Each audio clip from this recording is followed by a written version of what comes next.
আগরতলা শহরকে যানজট মুক্ত করতে মুখ্যমন্ত্রী আগরতলা পৌর নিগমকে বিশেষ নির্দেশ দিয়েছিলেন বেআইনি দখল উচ্ছেদ করার জন্য। মুখ্যমন্ত্রীর নির্দেশে আগরতলা শহরকে যানজট মুক্ত রাখতে আগরতলা পৌর নিগমের তরফে আবারও উচ্ছেদ অভিযান করা হয় জিবি বাজার সংলগ্ন এলাকায়। সংবাদ মাধ্যমের মুখোমুখি হয়ে আগরতলা পৌর নিগমের মেয়র দীপক মজুমদার বলেন, এই পরিকল্পনা পূর্ব নির্ধারিত। বিজেপি সরকারের নেতৃত্বে আগরতলা শহরকে যানজট মুক্ত করা, রাস্তা প্রশস্ত করা এবং স্মার্ট সিটি প্রকল্পকে কার্যকরী করার জন্য এই প্রকল্প হাতে নেওয়া হয়েছে। বাজার কমিটি এবং এলাকাবাসীর সঙ্গে দীর্ঘদিন কথা বলার পর এই অভিযান করা হয় বলে জানান তিনি। পাশাপাশি বেআইনিভাবে যে সকল জায়গা দখল ছিল তাও উচ্ছেদ করা হয়। বাজারের উন্নতি এবং রাস্তা প্রশস্তির কথা মাথায় রেখে সরকারকে সহযোগিতা করার জন্য জনগণকে ধন্যবাদ জানান তিনি। এটা পূর্ব নির্ধারিত আমাদের প্রোগ্রাম।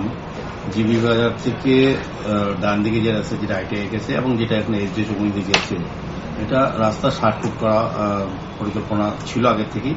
তো যারা আগে আগরতলা পৌর নিগম পরিচালনা করেছিলেন তারা দায়িত্ব নিয়ে কাজটা করেননি বা করতে পারেননি। আমাদের পৌর নিগম গঠন হওয়ার পর, আমাদের সরকার আসার পর কিন্তু আমরা সারা শহরে সার্বিক যানজট মুক্ত করা, রাস্তাকে প্রশস্ত করা এবং যে প্রজেক্টে যে টাকা সেগুলি খরচ করার জন্য আমরা কাজ শুরু করে দিয়েছি। কিছু কিছু প্রতিবন্ধক ছিল, বাধা ছিল। জিবি বাজার যেটা বললেন, এটা আমরা জিবি বাজার ব্যবসা সমিতির কথা বলা হয়েছে, এলাকার লোকের সঙ্গে কথা বলা হয়েছে, আমি নিজেও পরিদর্শনে গিয়েছি।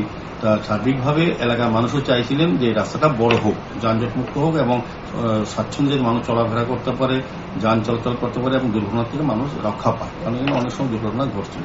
সেই হিসাবে আমাদের পৌরনিগমে উদ্যোগ গ্রহণ করা হয়েছে। আমি নিজেও গেছি, ওয়ার্ডের কর্পোরেটর, আমার এমআইসি মেম্বার হিরালাল দেবনাথ মহোদয় সহ সবাই আমরা বাজার কমিটির সঙ্গে কথা বলেছি।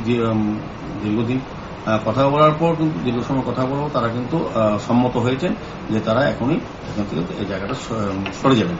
সেই মোতাবেক গত কয়েকদিন আগে আমরা আবারও আলোচনা করেছি, তাদেরকে অনুরোধ করছি নিজেরাই যাতে তারা সরে যায়, তাতে আমাদের সরাতে না হয়। তারা সেই আবেদনে সাড়া দিয়ে সার্বিক বাজারের উন্নতি এবং এই এলাকা যাতে রাস্তা বড় হয় সেটিকে মাথায় রেখে সরকারি আমাদের পৌর নিগমের কাজকে সহযোগিতা করার জন্য তারা মনোভাব, আমি তাদেরকে ব্যবসা সমিতিকে এবং এই এলাকায় বসবাসকারী যারা আছেন, যারা বেআইনিভাবেও কিছু জায়গা দখল করেছিলেন, তারা কিন্তু সম্মত হয়েছেন এবং তাদেরকে ধন্যবাদ জানাই যে আমাদের পৌর নিগমের কাজে, সরকারি কাজে, স্মার্ট সিটির কাজে, তারা উন্নয়নের কাজে তারা আমাদের সঙ্গে